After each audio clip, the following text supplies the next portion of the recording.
এবারে তো শ্রাবন্তী এবং সোহমদাকে এনে একটা গ্ল্যামারাস বাড়িয়ে দিয়েছেন। দেখছেন না, সোহম যেতে চাইছে না, এনজয় করছে। এত লোকের সমাগম দেখে ও নিজে খুব খুশি। এত লোকের সমাগম আমি দেখিনি, এই প্রথম দেখলাম দিগল গ্রামে।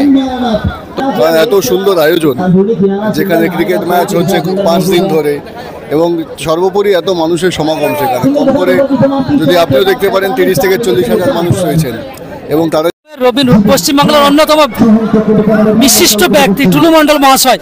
তো দিগল গ্রামকে তো আপনি গতবারে সেকেন্ড হোম বলেছেন, তো এবারে কি বলবেন? দিগল গ্রাম এই মুহূর্তে ফার্স্ট হোম, কারণ আজকে মিনিমাম 40,000 লোক আছে, যার 40,000 দর্শক হবে। মানে কি বলবো, মনটা ভরে যাচ্ছে। এত লোক হবে এটা জীবনে ভাবতে পারিনি। এবারে তো শ্রাবন্তী এবং সোহমদাকে এনে একটা গ্ল্যামারাস বাড়িয়ে দিয়েছেন, তো কি মনে হচ্ছে? ওনারা এসছেন ভালোবাসার তাগিদে, ওনারা এই এরিয়াটাকে ভালোবাসেন এবং ওনারা এই দর্শকদের খুশি। ওনারা দেখছেন না, সোহম যেতে চাইছে না, এনজয় করছে। এত লোকের সমাগম দেখে ও নিজে খুব খুশি যে আমি আমার জীবনে যে জায়গায় খেলার অনুষ্ঠানে গিয়েছি, কিন্তু এত লোকের সমাগম আমি দেখিনি, এই প্রথম দেখলাম দিগল গ্রামে। তো উনি খুবই খুশি এবং আমরাও খুব খুশি। এইরকম খেলা যেন বারংবার হয়ে আসে, সবাই মিলে আমরা যেন এই খেলাতে অংশগ্রহণ করতে পারি এবং সবাই মিলে যেন আনন্দিত করতে পারি। দিগল গ্রাম ফ্রান্স ক্লাবের প্রতি কি বার্তা দেবেন? দেখুন, এখানে চঞ্চলের তুলনা নাই।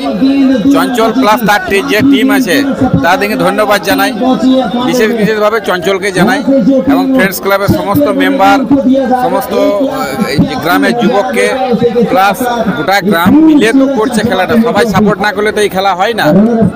তো সবাইকে ধন্যবাদ জানাই, গোটা গ্রামকেই ধন্যবাদ জানাই। এই মুহূর্তে দিগল গ্রাম ফ্রেন্ডস ক্লাব গ্রাউন্ডে সোহমদা আছেন, তার সঙ্গে একটু কথা বলবো। তো সোহমদা, বীরভূমের এই মোহাম্মদ বাজারের দিগল গ্রামে এসে কি লাগছে আপনাকে?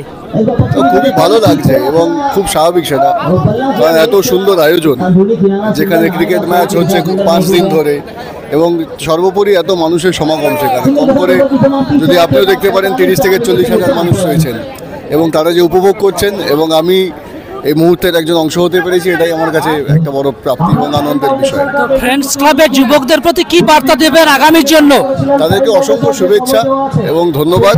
ফ্রেন্ডস ক্লাবের সমস্ত মাননীয় সদস্য, কর্তা কর্তৃকে যারা আমাকে আমন্ত্রণ জানিয়েছেন, এবং আমার প্রার্থনা থাকলো, আমার দোয়া থাকলো তাদের জন্য, যে আগামী দিনে তারা যেরকমই অনুষ্ঠান করুক না কেন, তার জন্য বৃহৎ থেকে বৃহত্তম হয়, এবং এইভাবে মানুষের আশীর্বাদ সমর্থন নিয়ে তারা এগিয়ে চলুন। থ্যাংক ইউ সো মাচ দাদা।